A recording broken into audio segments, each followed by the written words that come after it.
Assalamualaikum warahmatullahi wabarakatuh. Perkenalkan, nama saya Hastong Putra, NIM 2003 0150 1094 dari kelas PJKR E. Baiklah, pertama-tama saya akan menjelaskan hasil PowerPoint saya yang bertemakan tentang UKM atau biasa disebut dengan upaya kesehatan masyarakat.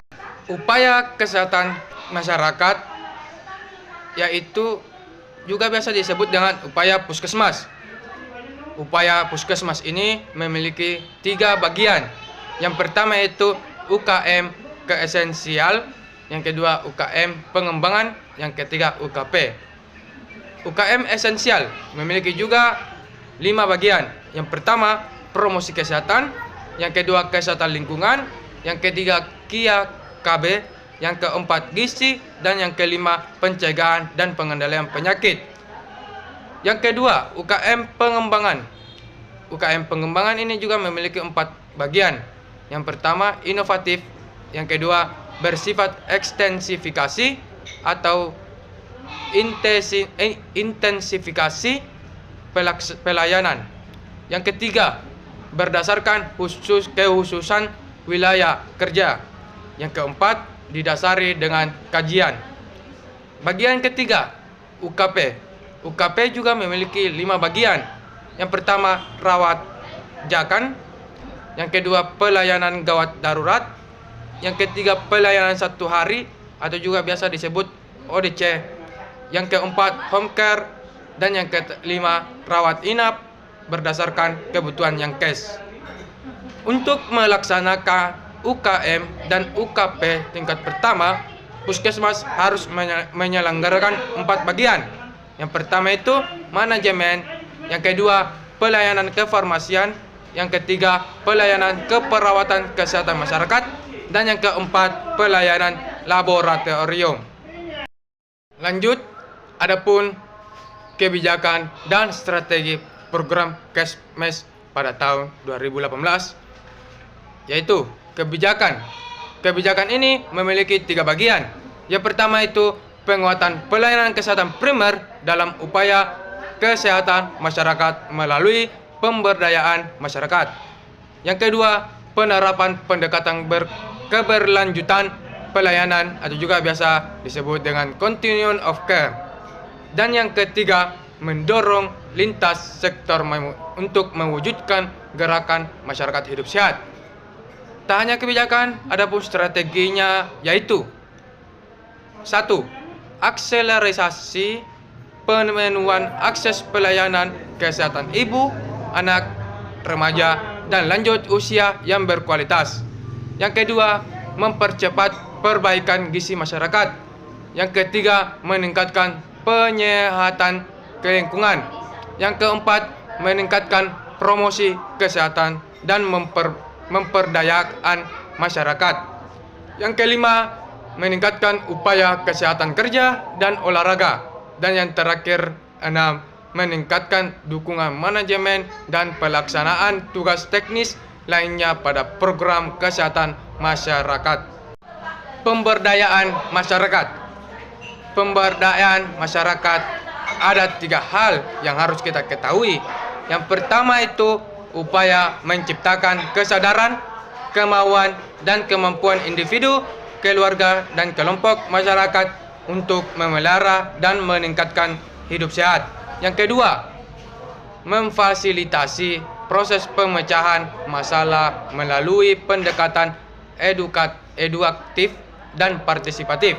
Dan yang ketiga, memperhatikan kebutuhan, potensi, dan sosial budaya setempat.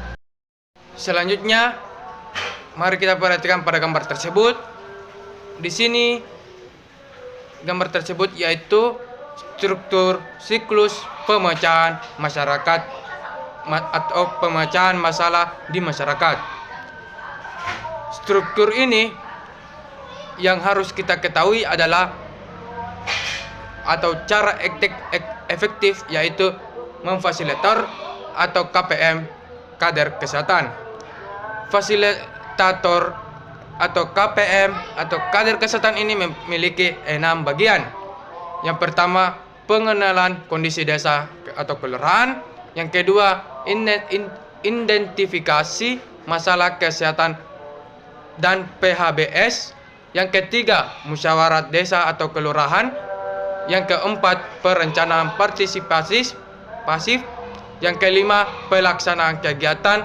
Dan yang terakhir, pembinaan kelestarian. Dari keenam bagian ini sangatlah penting untuk melakukan fasilitator atau KPM dan kader kesehatan. Jadi sebaiknya Anda ingat betul 6 bagian ini. Adapun bagian-bagian dari yang struktur yang saya jelaskan tadi, yang pertama, 1. Pengenalan kondisi desa atau kelurahan. Pengenalan kondisi desa atau kelurahan ini memiliki 3 bagian.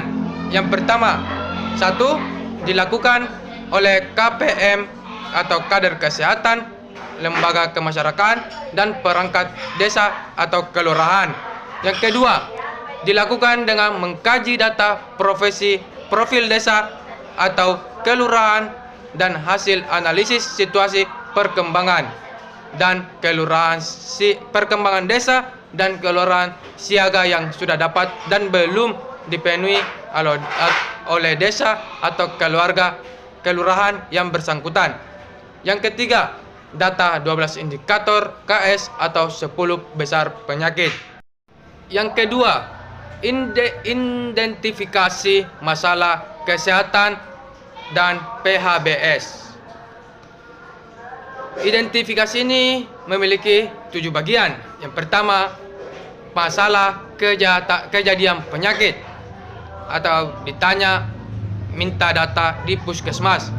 Yang kedua, masalah perilaku, yaitu BAB, buang sampah, penggunaan air bersih, memanfaatkan puskesmas atau poskesdes, kebiasaan periksa hamil, dan lain-lain.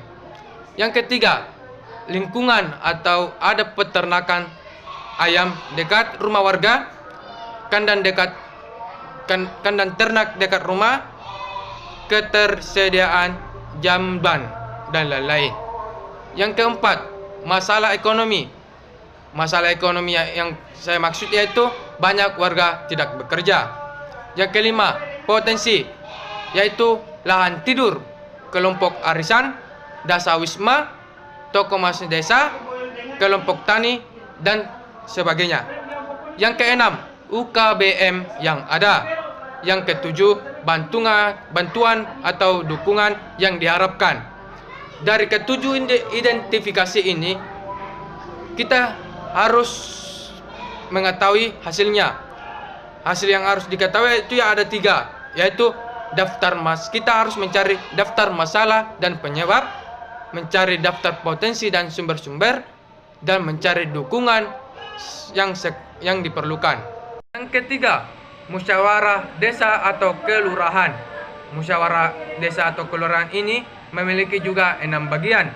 Yang pertama, musyawarah masyarakat desa atau kelurahan dapat dilakukan secara berjenjang, mulai dari RT, RW atau dusun ke desa.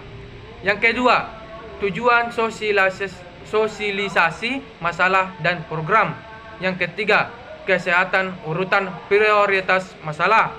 Keempat, kesepakatan UKBM yang akan dibentuk atau direvitalisasi. Yang kelima, memantapkan data potensi desa atau kelurahan. Yang keenam, menggalang semangat dan partisipasi warga. Lanjut, bagian keempat, perencanaan partisipatif. Perencanaan partisipatif ini juga memiliki 5 bagian. Yang pertama, KPM dan lembaga kemasyarakatan mengadakan pertemuan. Yang kedua, rumusan rencana pengembangan desa atau kelurahan siaga aktif. Yang ketiga, UKBM yang perlu dibentuk atau diaktifkan kembali. Yang keempat, sarana yang akan dibangun. Dan yang terakhir, 5, kegiatan yang akan dilaksanakan dan biaya operasionalnya. Kelima, pelaksanaan kegiatan. Pelaksanaan kegiatan ini meliputi pemilihan dan penetapan tim pengelola kegiatan atau para kader pelaksanaan UKBM atau pihak lain, pengajuan dan pencairan dana, pengerahan tenaga kerja khususnya untuk pembangunan sarana, pengadaan barang dan jasa, serta pelaksanaan kegiatan yang diusulkan. Upaya kesehatan masyarakat. Seperti yang kita lihat pada bagian yang kedua, upaya kesehatan masyarakat ini memiliki beberapa bagian. Yang pertama, UKM esensial. UKM esensial ini memiliki 5 juga bagian. Yang pertama, promosi kesehatan. Promosi kesehatan ini terkait semua pelayanan dan informasi tentang kesehatan. Yang kedua, kesehatan lingkungan. Kesehatan lingkungan ini mengupaya pencegahan penyakit atau gangguan kesehatan dari faktor risiko lingkungan untuk mewujudkan kualitas lingkungan yang sehat, baik dari aspek fisik, kimia, biologi maupun sosial. Yang ketiga, KIA dan KB. KIA dan KB ini maksudnya yaitu kesehatan ibu dan anak dan keluarga berencana. Yang keempat, gizi. Semua tingkatan umur melalui program isi piringku. 5. Pencegahan dan pengendalian penyakit. Yang dimaksud yaitu menular dan tidak menularnya. Yang kedua, UKM pengembangan. UKM pengembangan ini dilaksanakan sesuai dengan masalah kesehatan yang ada di wilayah tersebut. Dan kemampuan puskesmas ini juga memiliki 5 bagian. Yang pertama, kesehatan kerja dan kesehatan keluarga. Yang kedua, kesehatan haji. Yang ketiga, UKS. Dan yang keempat, harm reduction. Dan yang kelima, kesehatan jiwa dan lain-lain. Selanjutnya, promosi kesehatan. Promosi kesehatan memiliki juga 4 bagian. Yang pertama, gerakan masyarakat hidup sehat. Yang kedua, upaya pemberdayaan individu. Upaya pemberdayaan individu ini juga terbagi dalam 2 bagian. Yang pertama itu melalui kegiatan puskesmas dengan pelacakan kasus risiko tinggi seperti TB, HT, DM, dan sebagainya. Yang kedua, melalui individu yang datang ke puskesmas. Yang ketiga, upaya pemberdayaan keluarga. Upaya pemberdayaan keluarga ini juga memiliki 2 bagian. Yang pertama, melalui kunjungan keluarga dengan program PIS atau PK. Yang kedua, melalui metode diskusi dan demonstrasi konseling. Yang keempat, upaya pemberdayaan masyarakat. Yang keempat ini, upaya pemberdayaan masyarakat juga memiliki 2 bagian. Yang pertama, melalui penggerakan dan pemberdayaan masyarakat dengan program UKBM. UKBM ini kepanjangannya yaitu upaya kesehatan berbasis masyarakat. Yang kelima, yang kedua, posyandu, posbindu, dan poskestren.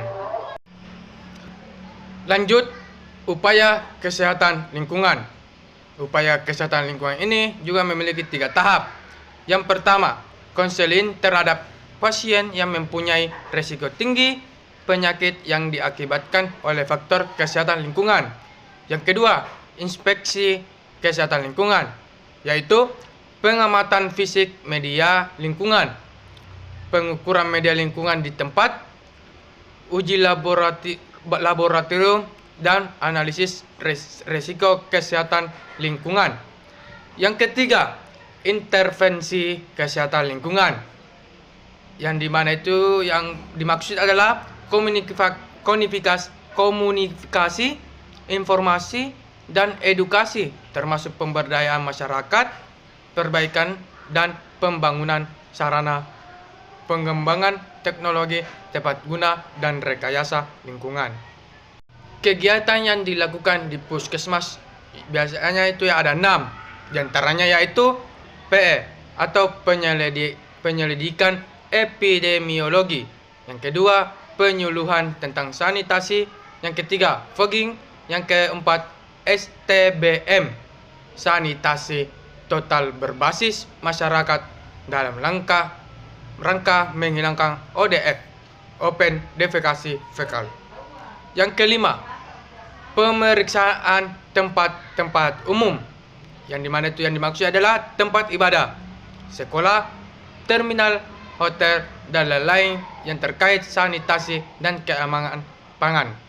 Dan yang keenam, pemeriksaan air bersih.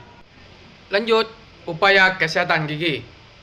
Hasil riset kesehatan dasar atau Riskesdas pada tahun 2013 diperoleh angka stunting sebesar 30,8%. Hal ini menunjukkan bahwa masalah stunting masih menjadi masalah kesehatan masyarakat karena masih di atas ambang batas 20%.